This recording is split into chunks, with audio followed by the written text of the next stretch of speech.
Buenos días, buenas tardes y buenas noches. Gracias por acompañarnos, gracias por compartir con nosotros este espacio, este podcast de La Plaza. Como todos ustedes saben, un hueco, un espacio, un territorio semanal dedicado a comentar un poco el mainstream o lo que va debajo de la actualidad más inmediata. Aunque a veces esta actualidad sea tan llamativa como la que vivimos ayer. Recuerdo que este espacio, este podcast, se graba el viernes, o si ustedes lo prefieren, pues el jueves. ¿Hoy qué es? Hoy es 4, el jueves 3, en el Congreso de los Diputados. Yo me lo tomaría a broma, ¿no? Yo creo que no lo tenemos que tomar a broma y tenemos que hacer además un consenso para no dramatizar en exceso. Pero el espectáculo era como poco de circo, circense. Con el panorama que tenemos en el mercado laboral en este país, con el desempleo juvenil que tenemos, con los índices de productividad que tenemos en nuestro mercado laboral, etcétera, etcétera, etcétera, ahí tenías a los padres de la patria discutiendo si un señor se había equivocado o no se había equivocado con el voto, si había sido un error informático o no, mientras que los que habían ganado gritaban esto de Santa Rita, Rita, lo que se da no se quita, y los que habían perdido nos veremos en el Tribunal Supremo, en el Constitucional y donde haga falta. En fin, hay que tomárselo, ya digo, con un tono, a ver si somos capaces de darle un sentido de humor, un sentido divertido, porque si no lo tomamos en serio, vamos a acabar muy mal. Que el grueso, los líderes de nuestros grandes partidos en España se dediquen hoy a ver si un señor se ha equivocado o no, y a aprobar la reforma de una ley que tiene que ser el marco en el que se desarrollen las relaciones laborales del futuro en España, un marco necesario y urgente, porque si en algo tenemos, o en alguno de los sitios tenemos problemas, evidentemente es en nuestro mercado laboral, pues no deja de ser como poco esa situación, como poco circense. Pero bueno, uno puede pensar o desea pensar que, en fin, una mala tarde la tienen cualquiera, en el fragor de la batalla los ánimos se caldean, se hacen tonterías, unos no se dan cuenta que una ley tan importante aprobada escasamente por un escaño de diferencia es una mala ley por definición, los otros no se dan cuenta que deben de dejarse que no tendrá ningún sentido una victoria en los tribunales de aquí a un mes, 2 meses, 3 meses, y dedicarse a cosas más serias. Pero bueno, uno podría pensar que eso ocurre a veces, y que es fruto del fragor de una ley muy controvertida que les ha llevado mucho tiempo y muchas preocupaciones, y bueno, en fin, un mal día, un mal año incluso lo tiene bastante gente, y lo tiene cualquiera. Pero es que esta mañana, con mi buena voluntad, digo, nada, Juan, que además hay un podcast que tienes que que tienes que llevarlo, sigue y zambúllete de nuevo en la actualidad política del país. Y me encuentro con la propuesta de un partido que tiene, no sé si son 40 y pico, 50 y pico escaños, no recuerdo, que es Vox, la señora Macarena Olona, que aspira a ser la candidata aspira a ser, creo que aún no la han nombrado, candidata a la presidencia de la Junta de Andalucía, y que su propuesta hoy, no sé si la ha llevado mucho tiempo prepararla o no, es que se declare festividad nacional el día de la toma de Granada, de 1490. Eso se me había escapado. ¿En serio? ¿En serio? ¿Una persona de un grupo con 50 escaños? ¿En serio? ¿Eso es todo lo que se le ocurre para hoy? Bueno, en fin, no, es que sinceramente no sé cómo abordarlo, pero por una parte me parece suficientemente grave para no abordarlo, y por otra me sabe mal que nosotros también caigamos en esa trampa y tengamos que comentar esta situación, estas propuestas, estas preocupaciones de sus señorías. Pero la actualidad manda y nosotros tenemos un compromiso con la actualidad. Y nosotros somos, pues, un servidor, Juan García, pero sobre todo es Xavier Bru de Sala. ¿Qué tal, compañero, amigo y camarada Xavier? ¿Todo bien? Estupendo. Todavía estoy riendo y con algún lagrimón de esos de cocodrilo por el medio. Yo también oscilo, depende de... Vamos, complicado. Carlos Laró, ¿qué tal, compañero, amigo, camarada? ¿Qué tal? ¿Cómo estamos? ¿Cómo estamos? Bien. Y Alejandro Ramírez, ¿qué tal, Alejandro? Hola, bien. Tal. Es un decir, ¿no? Como dice el argentino, el chiste ese, ¿bien o querés que te cuente? Pues eso, pues estamos todos. Muy bien. Esto es La Plaza y nosotros estamos ya absolutamente dispuestos a empezar. Y como nosotros sí cumplimos nuestras promesas, algunas tan fáciles como estas, pues empezamos, si os parece. En fin, no sé, si queréis hacer algún... Sincero, os prometo, os lo prometo, de verdad, no sé qué hacer. No sé si que lo abordemos o que no lo abordemos o que pasemos. Porque cuando luego hago el resumen y me tengo que poner de qué hemos hablado en La Plaza. ¿Cómo que hemos hablado en La Plaza? De Casado, el otro, las tres vicepresidentas casi llorando, abrazándose porque han ganado con un voto. El otro dice, no, he dicho aquí mi última palabra, los tribunales hablarán. Y un señor ahí gordito con moflete diciendo, que yo estaba enfermo. Y que de eso va el mercado laboral en 2022 en nuestro país, en España precisamente. Como contábamos el otro día, pues tenemos una inflación del 6%, mientras que nuestros vecinos franceses, por no ir muy lejos, están en el 2 y pico. Pues de eso va nuestra actividad parlamentaria, en fin, que voy a acabar con lágrimas, no sé si de cocodrilos, de elefante, o de araña, o de cucaracha, pero me van a saltar los lagrimones como siga por este camino. A ver, Peca, dispuestos. Por lo que noto me parece que Carlos era el que estaba más apremiado, más... ¿Ah, sí? ¿En qué se me nota? No, me lo he inventado, Carlos.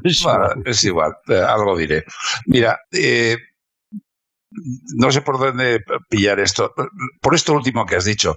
Esta es un Real Decreto que debería haberse convalidado con una mayoría abrumadora del Congreso, es decir, con la suma del PP y de la coalición de gobierno, por decirlo así, como mínimo, porque cumple, entre comillas, lo que el gobierno había prometido. Lo que el gobierno había prometido inicialmente era mucho más, era derogar de lleno la reforma del 2012 del Partido Popular y al final, pues, se ha llegado a un acuerdo que es aceptado no solo por los sindicatos, sino por los empresarios, algo que es bastante inédito en este país. No entraré en el detalle de esto, pero sí el hecho de que es algo inédito y que, por tanto, debería recibir la aprobación a su vez tanto de la mayoría del gobierno de izquierdas como del PP, que tradicionalmente es el partido pues que más ha alineado con los empresarios de este país, no solo la ACB sino la CEPIME.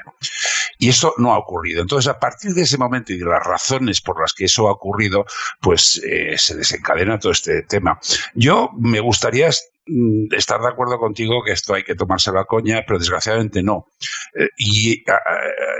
Es una situación que, más allá de lo de ayer, que no fue anecdótico, sino más bien sintomático de una situación, claro, se suma a otra serie de cosas que ocurren al día a día de la política, que es una guerra permanente de insultos, de y tú más, de confrontación, de crítica de todos. Cada uno critica todo de los demás. Es decir, yo creo que el gobierno está desbarrando por muchos sitios, pero en algunas cosas pues está más o menos sacando las cosas adelante, etcétera, etcétera. Entonces, y por el contrario, la oposición, quizás el PP antes pues mantenía un equilibrio un poquitín más consistente entre aquello que son los temas de país y los temas que se politizan y que se utilizan en contra del gobierno. Ahora ya esto se ha acabado. Entonces, esto se une al descrédito general de la política a hechos tan alarmantes como lo que ocurrió en Lorca el otro día. Que esto no hay que descontarlo, que se une al recurso a la violencia que vemos cada vez más en la vida cotidiana, no sé si por influjo del COVID o qué, y también a esa creciente falta de respeto a las decisiones que se toman en las instituciones. Se ha votado una cosa, pero no nos gusta, entonces la liamos hasta que se cambia o hasta que, en fin. Entonces, esta degradación de la convivencia institucional y de la convivencia democrática a mí me parece tremendamente peligrosa, porque la gente, pues, el ciudadano común ya no tiene dónde recurrirse. Ahora se va a judicializar el poder legislativo. El ejecutivo ya está judicializado porque se recurre todo. Pero es que ahora el legislativo, ¿cuál es lo siguiente? Es decir, el ciudadano común, pues probablemente dice, es que no se salva ni uno. Y eso equivale a un descrédito de la política parlamentaria, institucional, al funcionamiento de la democracia, que a mí me parece tremendamente peligroso. Luego podremos hablar de lo que significa en cuanto a términos de debilitar al gobierno, que hasta ahora yo pensaba que terminarían la legislatura, o sea, ya se acercarían. Ahora tengo bastantes más dudas. Y, en fin, sobre los efectos sobre la carrera futura de Yolanda Díaz y una serie de cosas que yo creo que son interesantes.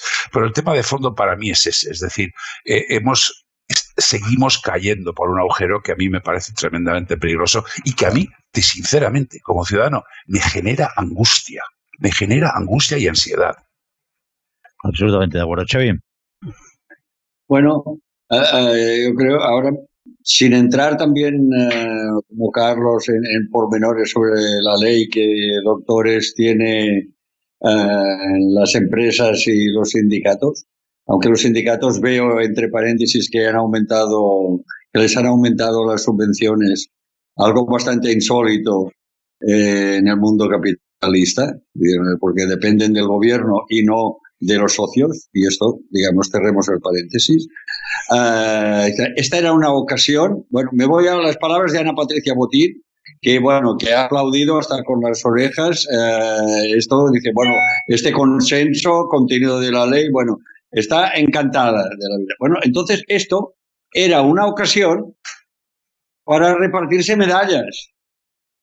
Quien quiera, venga a poner ahí una mesita en la entrada del Congreso con medallas, diciendo, venga, vayan pasando y cuélguense las medallas porque es una buena ocasión y no sé qué y tal, suponiendo que Ana Patricia Botín tenga razón. Pero bueno, si miramos la prensa y tal, aparte de la política, bueno, pues parece ser que lo que decía Carlos, que haber llegado a un consenso en este sentido, con la aprobación de Bruselas y tal, pues no está nada mal. Bueno, pues en vez de medallas, lo que han hecho cada cual es cavar un hoyo, un pozo profundo y meterse dentro. Bueno, esto es que, yo digo, esto sería como un contramanual de aprovechamiento de las circunstancias políticas, escrito por un diablo, no sé si cojuelo, malvado, etcétera. Porque, a ver, empezando por el PSOE. El mensaje que pretendía dar Pedro Sánchez era: yo no necesito a mis socios para aprobar eso, ya lo voy a aprobar igualmente. Esto es el primer fracaso, es un fracaso tremendo, porque ahora se queda sin mayoría alternativa, así va cacareando, decir, bueno, yo haga eso. No, oiga, pues esto ha fracasado, porque si la ley ha salido, ha sido por error de un diputado, porque si no, no salía. Por lo tanto, no hay mayoría alternativa. Este mensaje es tremendo para el gobierno, para la coalición y para el propio Pedro Sánchez, para empezar. Pero luego están los otros, y el PP tenía que haber dicho, esta es mi reforma, con unos retoques que, bueno, pues puedo no estar de acuerdo, pues me abstengo, pero lo que han hecho esta gente es, digamos, sacar adelante mi reforma cuando decían los podemitas que la iban a derogar, recordamos, derogar. Bueno, y resulta que es una reforma que la patronal y los bancos la encuentran magnífica. Bueno, entonces, pero yo creo que más, bueno, y el PP, en vez de ponerse medallas, va contra el gobierno, y andando contra el gobierno se clava un aguijón a sí mismo, y ahora ya no puede decir nada contra el gobierno porque están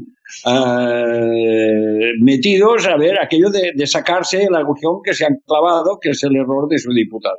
Uh-huh. Bueno, y acabemos por lo más importante, que es Podemos, que ha pasado de antisistema a máximo garante del sistema, pero lo único que hace es molestar a sus electores, a los partidos que puede tener más o menos próximos. Podemos no articula nada y más bien se desunen sus componentes, sus simpatizantes, etcétera, etcétera, ¿no? Y la idea que tenían es, vamos a mantener la mayoría del gobierno. La mayoría del gobierno, oiga, pues usted no la ha mantenido. Usted ha fracasado en todo, ideológicamente, políticamente, y solo hay uno que ha fracasado más que usted, aunque de momento no se le note, que se llama Pedro Sánchez.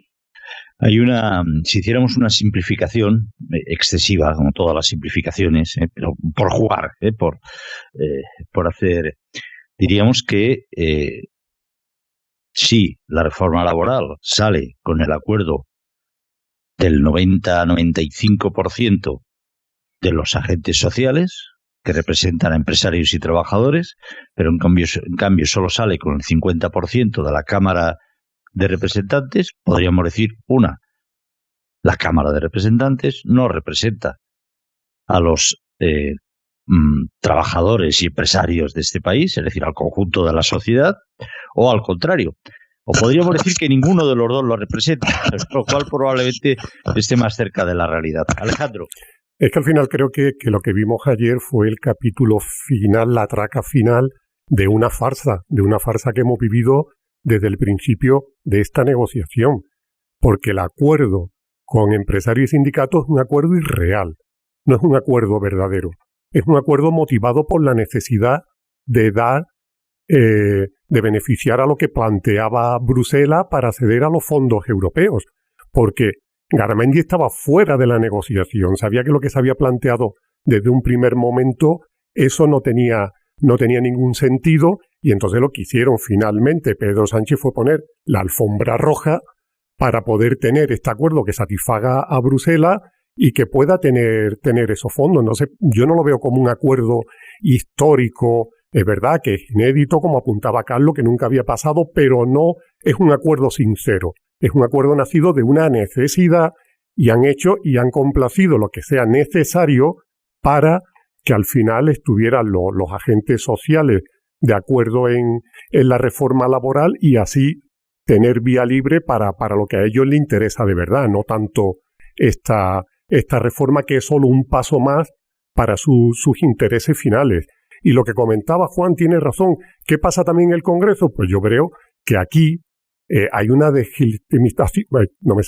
desacreditación de las instituciones, una vez más por parte del gobierno, porque es que no ha contado con el Congreso, no ha contado con los representantes de los ciudadanos para llegar a este acuerdo, lo han hecho ellos, lo han monopolizado, no ha tenido conversaciones, no ha llamado a nadie, y una vez que tiene el acuerdo, lo que quiere es llevarlo al Congreso, venga y votar porque este es mi acuerdo, y se acabó. Creo, hombre, que antes de eso podía haber mantenido llamadas, encuentros con el resto de grupos parlamentarios y que hubiese sido una cosa que transcurriera de manera paralela a la negociación en la mesa de la reforma laboral y una negociación paralela con el resto del grupo informando de cómo iba esa negociación y cuál era la reforma laboral que finalmente se iba a aprobar. Pero yo creo que es que le daba hasta vergüenza, porque Pedro Sánchez fue el primero que incitó a derogar completamente la reforma laboral del PP, pero después se fue diluyendo, y ha sido Yolanda Díaz la que se ha quedado con ese marrón y la que al final ha pagado las consecuencias y la que ha salido derrotada de este proceso. Carlos. Sí. En cualquier caso, yo creo que el contenido de lo que ayer se aprobó no tiene nada que ver, prácticamente nada que ver, con el lío político que se han montado, que es el de la foto. Es decir, ladrón bueno, acércate, ladrón malo, no sé qué, tal. Y eso es lo único que les ha motivado a actuar como han actuado todos, ¿no? Es decir, bueno, pues yo contigo no quiero salir. Bueno, pues yo no quiero que tú salgas con Ciudadanos, porque entonces significa que tal, yo no quiero, y tú si no me apruebas Esquerra Republicana, pues yo lo que voy a hacer es hacerte la puñeta en el Parlamento de Cataluña, con lo cual lo único que se alegraría es Junts per Cat de esta inestabilidad, ¿no? Bueno, Todo esto es un juego, como decía Juan, bueno, que están fuera de la realidad, en una esfera propia, que sí que es real porque nos influye a todos de un modo u otro, pero es una esfera de mucha irresponsabilidad en la que en este juego se han metido. Carlos. Sí, no, iba a hacer un comentario acerca hay una lista larga de perdedores por esta historia, ¿no? Que han perdido en mayor o menor medida. El presidente del gobierno se ha dejado pelos en la gatera, Yolanda Díaz ha dejado muchos rizos en la gatera, pero yo creo que uno de los principales es Félix Bolaños, que venía a introducir un nuevo tipo de gestión de la presidencia del gobierno muy diferente al estilo de Redondo, y sin embargo se le ha escapado este tema por completo de las manos. Estoy totalmente de acuerdo sobre la necesidad de haber negociado esto antes con los partidos. O sea, incluso esta gente que se supone que han visto sus clásicos televisivos, el ala este de la Casa Blanca, si recordáis aquella mítica serie, cada vez que el presidente, ese presidente mítico también y ficticio, que todos hubiéramos querido tener, tenía que negociar una ley o quería que se pasara una ley en el Congreso, había unas reuniones en la Casa Blanca con los representantes parlamentarios, una negociación, un acuerdo, algo que por lo visto no se ha hecho.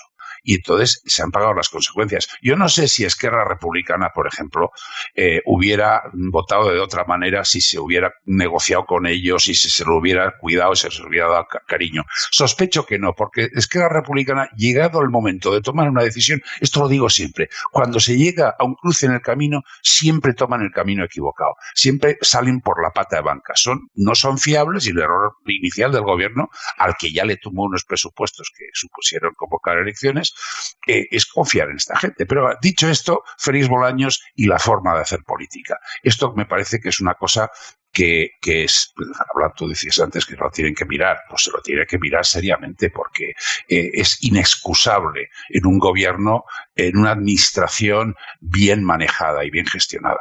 Bueno, una pregunta antes de seguir con algunos temas restos. Perdón, Alejandro, porque habéis apuntado algunas cosas que me gustaría conocer vuestra opinión y profundizar un poco más. Pero antes de seguir con esto, ¿ha habido algún tipo de intercambio de opiniones, de charla telefónica más o menos pausada sobre el tema de Ucrania entre Pedro Sánchez y Pablo Casado? Yo sí, bueno, sí hubo, pero fue Pablo Casado quien llamó a Pedro Sánchez, porque no tomaba la iniciativa.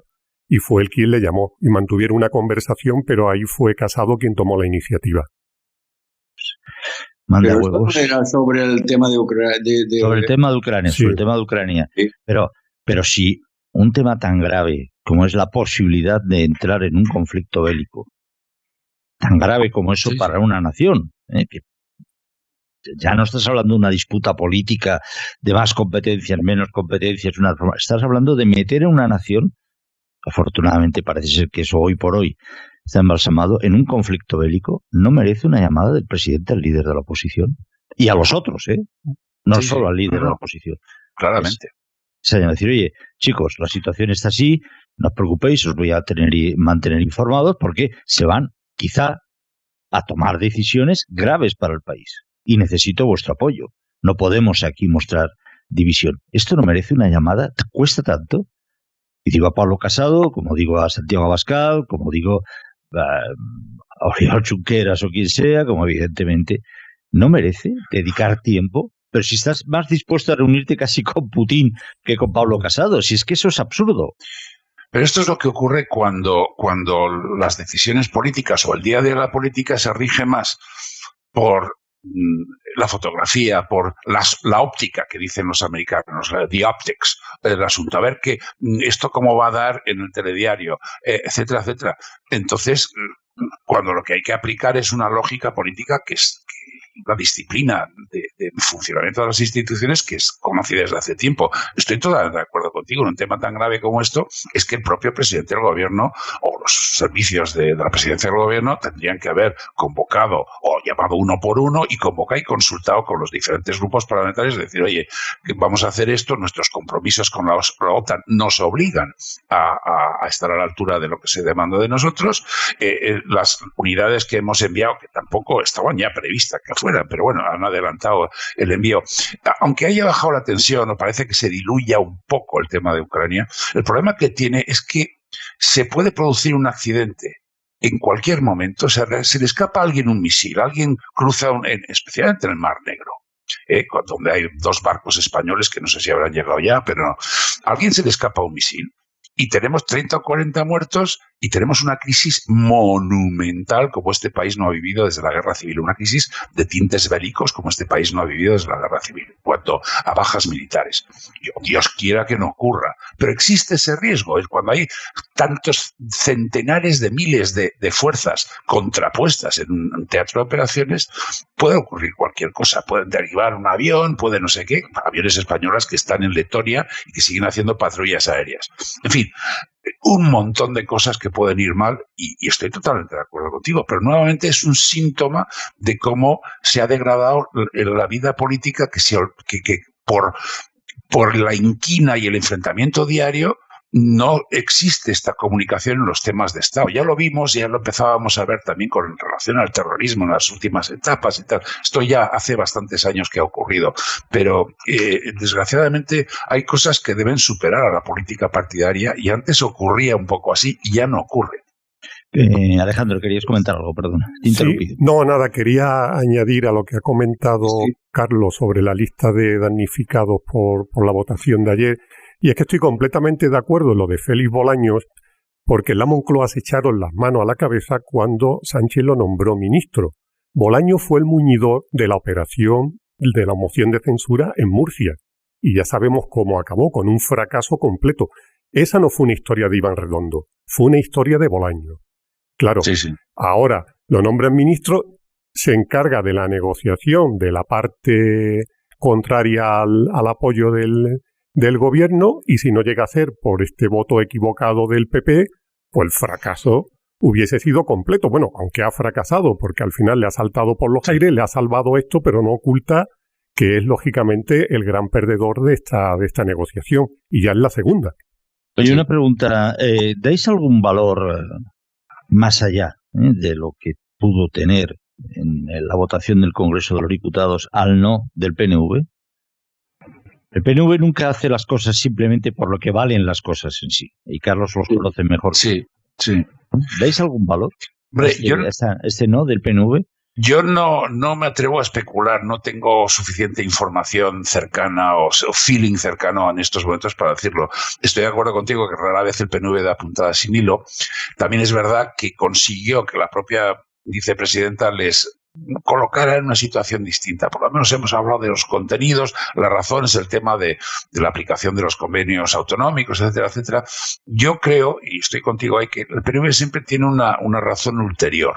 Yo no sé si es un aviso a navegantes por parte del PNV sobre su futura continuidad, pero también es verdad que ayer la reacción en el Congreso del PNV cuando esto se torció fue uno de los que se quedó lívidos fue el jefe del PNV y también incluso del Rufián también, porque de afecto iban un poco de farol. Entonces, yo no sé, no me atrevo a decirlo. Lo vinculo por si queréis intervenir un segundín, Xavier, con otra cosa que has planteado precisamente tú, Carlos, del tema de que no estabas ya tan seguro que la legislatura pudiera llegar hasta el 2024. Las dos cosas, PNV y intento enlazarlo. Yo creo que ahora harán lo posible, es decir, una vez ha fracasado la vía alternativa, es decir, lo que tiene que hacer Pedro Sánchez es más concesiones y más concesiones, sobre todo a PNV y a Esquerra Republicana. Y yo creo que es lo que andaban esperando, seguro que el PNV y casi seguro que Esquerra Republicana.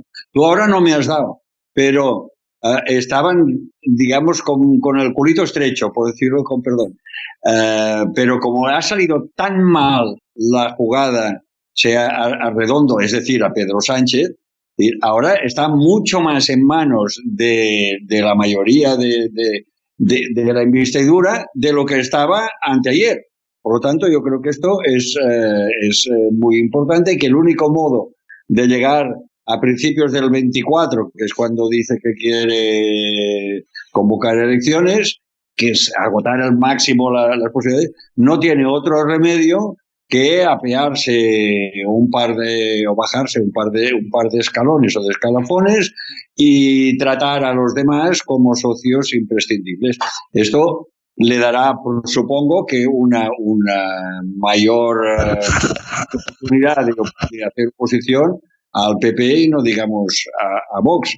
Y volviendo al asunto que antes planteabas, yo creo que, a ver, en cualquier situación como la que se daba de que Pedro Sánchez se negaba a hablar y esto ya era un tema que salía por todas partes, es que yo me niego a llamarle, ¿no? Y el PP y el PSOE sí que van teniendo contactos, intercambios, acuerdos, discrepancias discretas, pero el líder no se molesta en llamar a ese mindundi de Pedro Casado. Que le haya llamado Pedro Casado en una ocasión tan solemne y encima para decirle estoy contigo a las duras y a las maduras porque tenemos unos compromisos y estamos en la OTAN y estamos a lo que nos digan y lo que intenta España es tener un poco más es decir, subir un poco más en la consideración que sus socios occidentales tienen sobre su papel. Pues bueno, yo creo que eso, desde un punto de vista de cualquier país que intenta pues ser algo en el escenario internacional, pues es un punto a favor de Pablo Casado. Pero yo creo que ni él mismo ya se acuerda de eso. Alejandro. Yo me pregunto qué haría PNV, Esquerra y Bildu si se repitiera la votación como solicita el Partido Popular. Porque al final, como comentabas, Carlos, los que estaban blanco de verdad eran los representantes de estos tres grupos que han ido un poco de farol también, porque en el fondo, y hilo con el próximo final de esa legislatura, yo creo que no se va a dar, que se va a agotar, porque Rufián lo dijo bien claro, aquí no se acaba el mundo. Y mañana volveremos a entendernos porque como en la película de Amenábar tienen miedo a los otros, ¿no? Que son Pepe y Vox y que prefieren lógicamente seguir con este gobierno antes de que se produzca ese cambio. Por eso creo que no está en peligro este final de legislatura, a no ser que surja algún imprevisto, que bueno, que últimamente pues cualquier cosa puede pasar. Y en ese... Claro, sí. Yo iba a preguntaros que de paso el tema que también ha puesto sobre la mesa, me parece, creo que habéis sido vosotros dos o también Xavier, no lo sé, la carrera de Yolanda Díaz, que hasta hace un mes iba disparada en el estrellato. Sí, ahí desde luego habrá que ver lo que ocurre.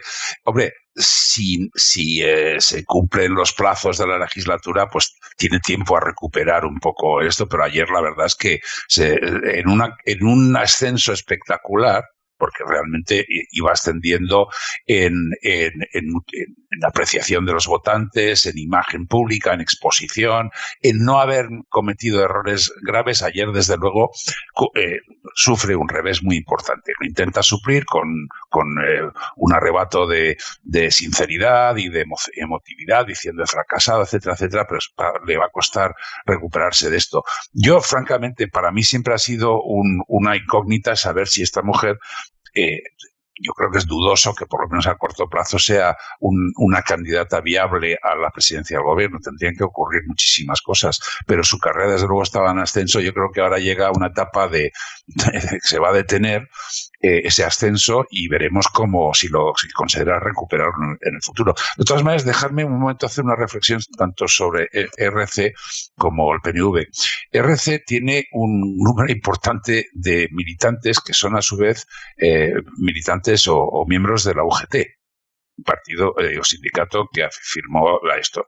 Entonces, si ayer hubiera fracasado del todo la reforma laboral, tendrían que haber respondido unas cuantas preguntas ahí, y hablando de pelos en la gatera y unos cuantos. Y lo mismo le ocurre al PNV, que al final es el partido de orden del País Vasco, que representa en gran medida a los industriales, a la clase media, etcétera, etcétera.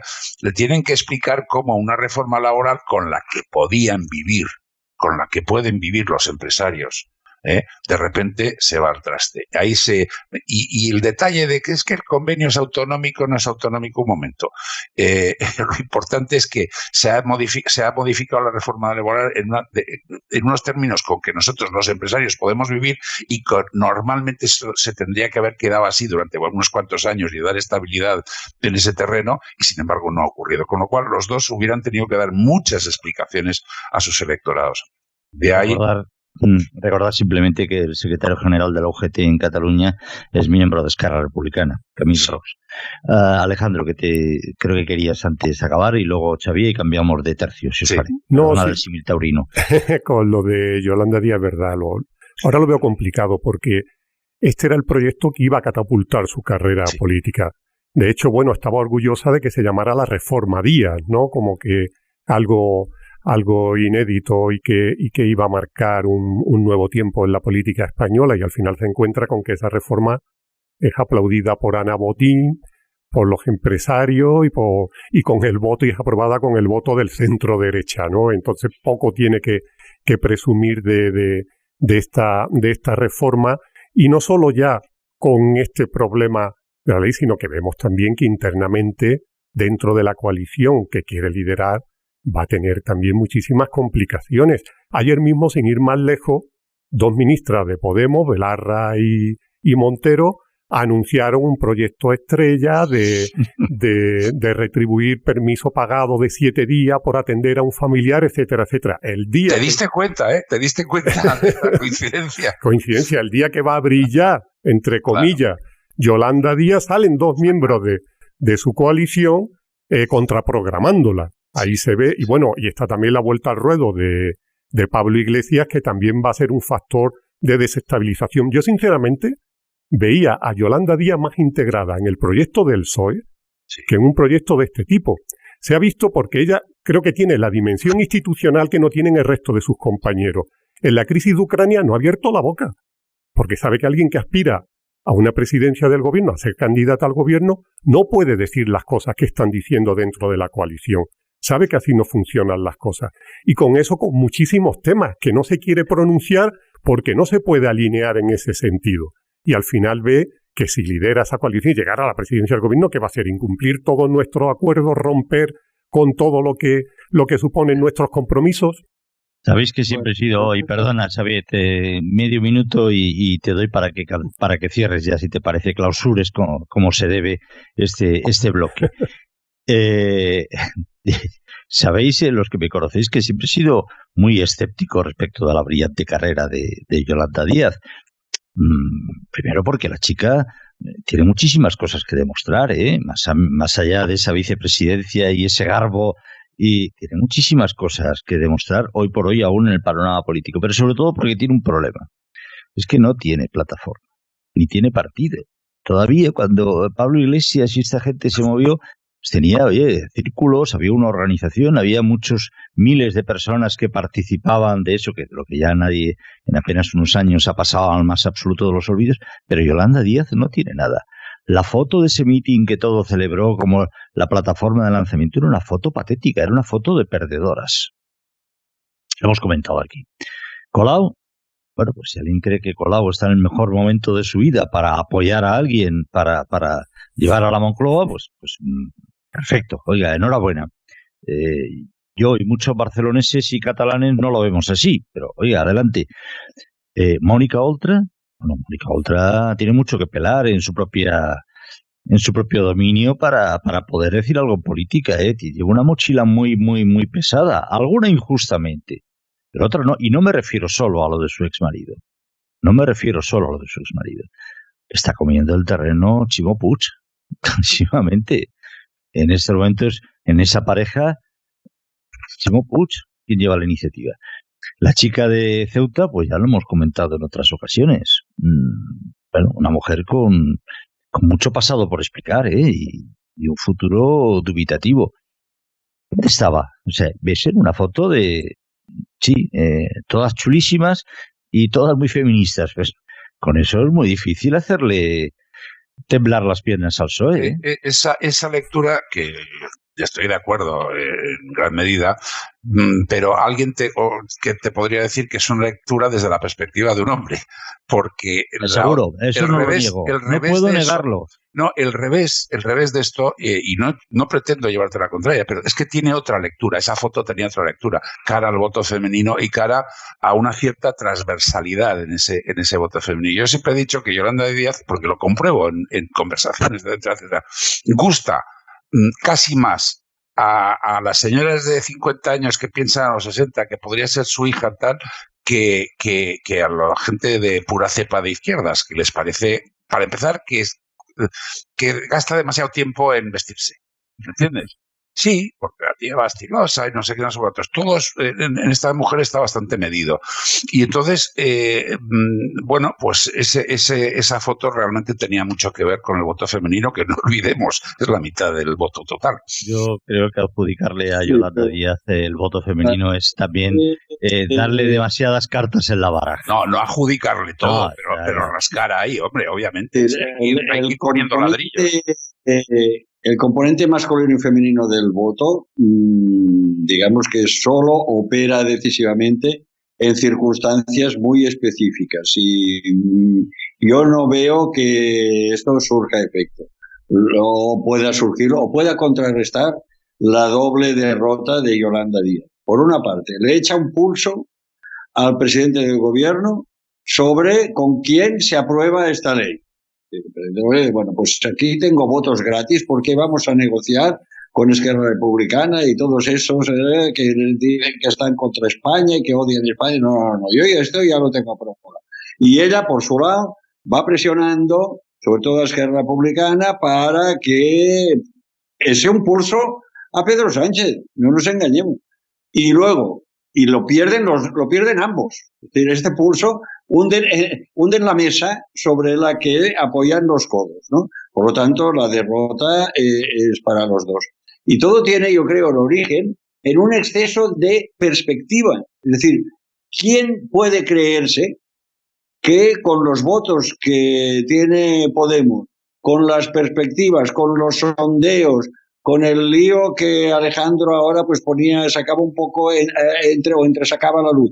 Bueno, con todo esto, sin una base real de poder, tú no te puedes, es decir, si alguien dice que puede ser presidente del gobierno, lo que tienes que hacer es reírte en público y decir, oiga, yo solo aspiro a que el gobierno pues vaya un poco más hacia la izquierda de lo que iría sin nosotros, que sería pues lo honesto y lo normal. Pero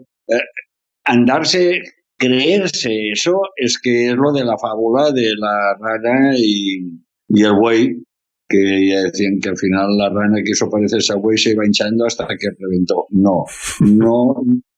No ha habido nunca una base real para decir que Yolanda Díaz podía ser presidenta del gobierno.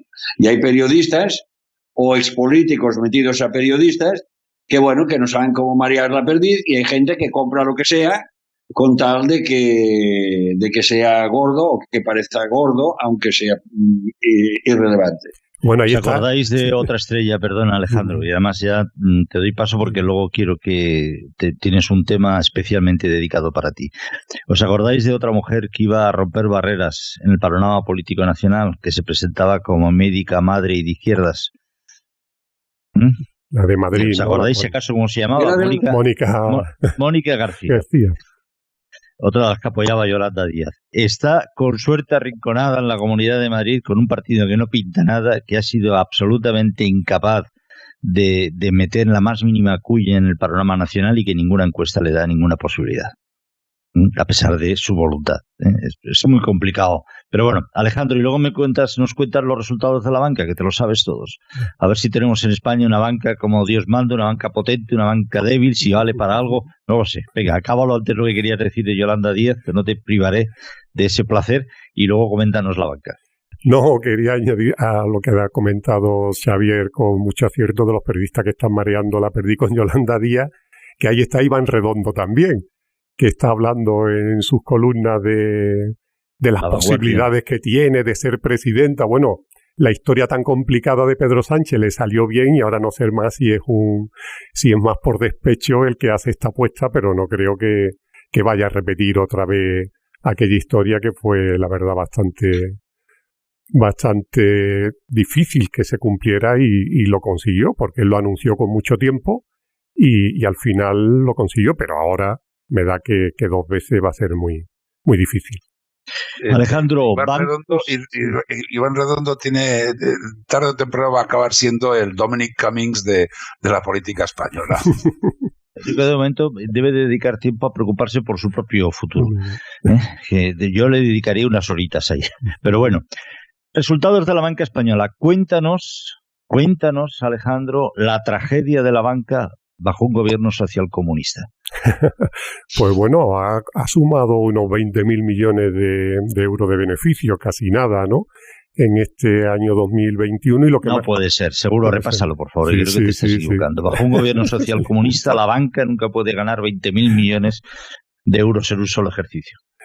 Y lo más importante es que ha batido el resultado de 2019, previo a la pandemia, que eso es un poco lo que se está midiendo ahora, porque lógicamente el año 2020, pues con las distorsiones que tuvo, no es un referente, sino que el hecho de situarse por encima de 2019, pues un poco esa barrera.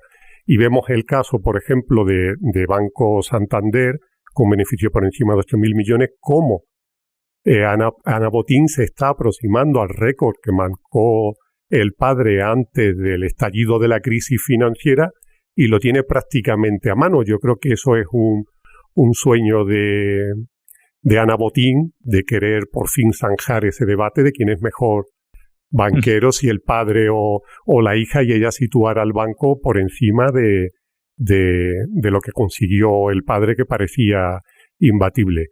La verdad es que son resultados muy buenos en general. El Sabadell, la sorpresa también muy positiva, como ha conseguido con las dudas que tuvo hace un año con el cambio en la cúpula, con César González Bueno al frente de la entidad, como le ha dado un cambio radical y está sentando las bases para que pueda caminar en solitario, algo con lo que no contábamos hace unos meses. Y la verdad que ahora las perspectivas con la subida de tipos que se abren en el horizonte, pues todavía aclara un poco más el panorama para el sector bancario, que de estar también defenestrado en bolsa, olvidado y tal, y ahora parece que va a ser el que marque un poco el camino de esta salida de la crisis. Muy brevemente, Xavier y Carlos y Xavier. Rápido, por favor. Yo quería decir una frase que se me ha escapado, una maldad sobre Yolanda Díaz, en forma de ripio, que es que ha pasado de maquinista a fogonera y de alternativa a follonera. Y para, como decía Carlos, va a rehacerse de esta. Venga, Carlos, la banca, por favor. No se te oye, te has quitado la voz. Tú solo, ¿eh? Sí, no, me había puesto en silencio por si había algún ruido. No, digo que yo no me atrevo a hacer ese tipo de chanzas porque no tengo el gracejo que tiene Xavier.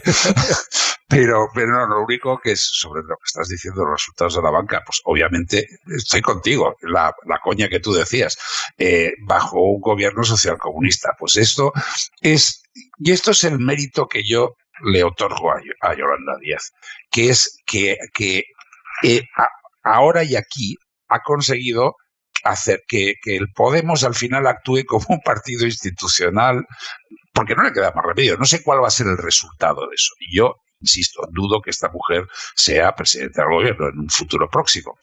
Pero en cualquier caso, ha conseguido eso. O sea que, y abunda sobre lo que decía al principio, en todo este cacao.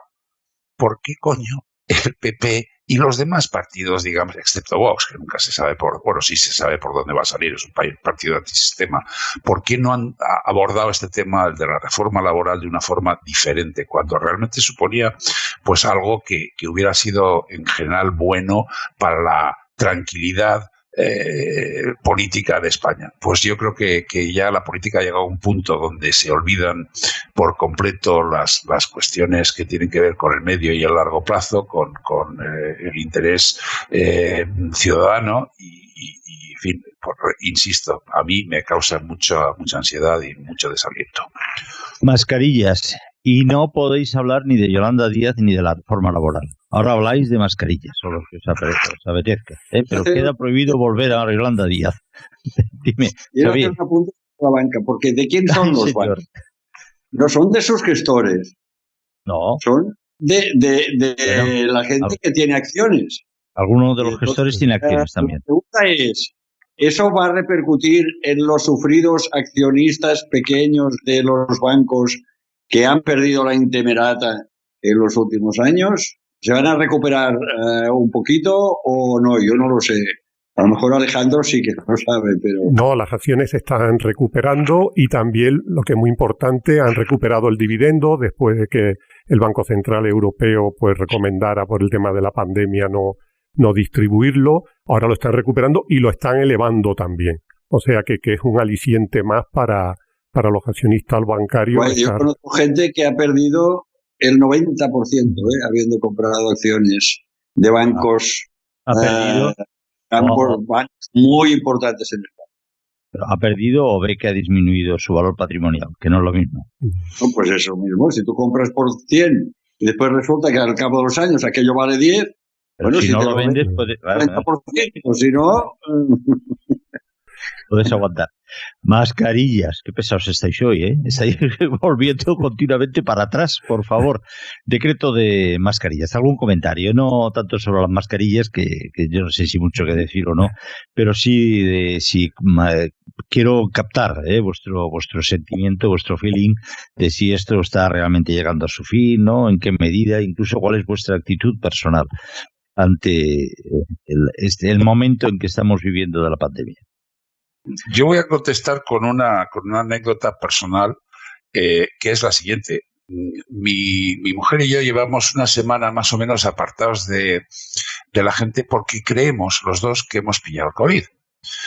Por los síntomas, una especie de faringitis, no sé qué, no sé cuánto, es un cierto levísimo malestar. Los test de antígenos que nos hacemos en casa dan negativo, pero se sabe que los negativos del test de antígenos no son excesivamente fiables. Estamos ya en condiciones de salir a la calle, porque esto hace más de una semana, pero en cualquier caso, es tan leve el impacto que está teniendo sobre tantísima gente que esto está creando una sensación de que se está terminando, una sensación de seguridad, etcétera, etcétera. Yo supongo que la decisión de las mascarillas en el exterior pues tiene sentido. Es decir, bueno, y yo ojalá sea así porque todos los días intento salir un par de horas a hacer una caminata casi a lo Rajoy y ir con los momentos que me tengo que poner la mascarilla es una tortura. En fin, que mi único temor es que se reproduzca el virus de una forma nuevamente muy agresiva y, digamos, la gestión político-sanitaria del virus todavía no está resuelta. Sigue habiendo demasiadas divisiones de opinión entre las comunidades, entre el ministerio. La ministra Darias, yo creo que ella es aplicada, pero no da mucha seguridad. En fin, eso es un problema. Vamos a ver creo es que era innecesario antes, es decir, cuando ya hace unos meses que la mascarilla en exteriores es innecesaria. Pero ¿por qué decidieron mantenerla? Yo creo que el mensaje, la mascarilla era el portador del mensaje, es decir, esto todavía va en serio. Y ahora el quitar la mascarilla, el mensaje es el contrario. Esto ya no va en serio, ¿no? Y bueno, simplemente podrían escoger palabras que también los ciudadanos no somos tan infantiles o no nos gusta que nos infantilicen y decir, bueno, pues esto va en serio y esto no va tan en serio. En vez de usar la mascarilla para fastidiar innecesariamente, porque ya no era, según todos los expertos, no era necesaria. Ya llevamos meses en que la mascarilla en espacios abiertos no es necesaria. Y como decía Juan, resulta que por la calle te la pones, después entras en un restaurante donde estás a 2 palmos de desconocidos y te la quitas. Bueno, era completamente absurdo, pero el mensaje no es absurdo, ni aquel ni este. Y como decía Carlos, o como insinúa Carlos, si no sale otra, de esta ya vamos saliendo nosotros y relativamente bien. Venga, Alejandro. Es verdad que cuando te contagia el médico no te pregunta, ¿iba usted por la calle sin mascarilla y se cruzó con alguien? ¿No? Porque es que eso está demostrado que es imposible contagiarse así si no se tiene un contacto directo y durante cierto tiempo, y sobre todo si se produce en un espacio cerrado. Pero bueno, yo quería comentar que sería bueno ver qué va a pasar en Dinamarca, que está poniendo en práctica un poco lo que anticipó Pedro Sánchez, que quería tratar ya la pandemia como una gripe normal. Allí ahora mismo se encuentra en el pico de contagios con Omicron y han decidido levantar todas las restricciones, fuera mascarilla, incluso la gente contagiada no van a estar sometida a un confinamiento estricto. Entonces será bueno ver esos resultados por si de verdad se le puede dar ese tratamiento. Y finalmente, nada, de acuerdo con lo que habéis comentado, si surge algo, porque tenemos el déficit de vacunación en países como en África, donde ahora se habla de una subvariante de Omicron en 4 países africanos. O sea que ahí tenemos un frente abierto, que sí es verdad que aquí podemos dar por liquidada la pandemia, pero mientras no se cubra la vacunación en otras partes del mundo, corremos el riesgo de que esto en cualquier momento pues pueda liarse otra vez con otra mutación del virus. Los expertos científicos, y alguno conozco personalmente, dan por hecho que habrá una nueva pandemia, no se sabe si con un coronavirus diferente tal, pero que habrá otra, que esto es inevitable ya, que vamos a tener que, no sé si vivir con esto o no, convivir, pero que la va a haber, por lo cual a esperar la siguiente. Esto es como la catástrofe y Cassandra. Siempre llegará una catástrofe. El problema es, lo que tienes que preguntar a tus amigos es, bueno, ¿será dentro de 1 año o de 100 años? A ver, porque claro, catástrofe, siempre hay catástrofe, pero la previsión es para mañana, para pasado mañana o para a partir del 3000. Alejandro conoce lo odiosos que son los bajistas en bolsa. O sea, esos que siempre van diciendo esto está muy hinchado, y pasan años, esto está muy hinchado, yo no entraría ahora, hasta que por fin un día cae la bolsa. Y dice, ya os lo dije. Dice, joder, pero 10 años después, la cantidad de dinero que me has hecho perder, a ver cómo lo recupero. Bueno, estimados, ha sido un placer. Como es habitual, Xavier Brudesala, Alejandro Ramírez y Carlos Laro. Nosotros, a todos los espectadores, las personas que nos siguen vía YouTube, les despedimos aquí. Gracias y no desconecten. Suscríbanse a este canal de Economía Digital para que les avisemos cada vez que grabemos un nuevo episodio. Xavier, Alejandro y Carlos, muchas gracias a través de YouTube.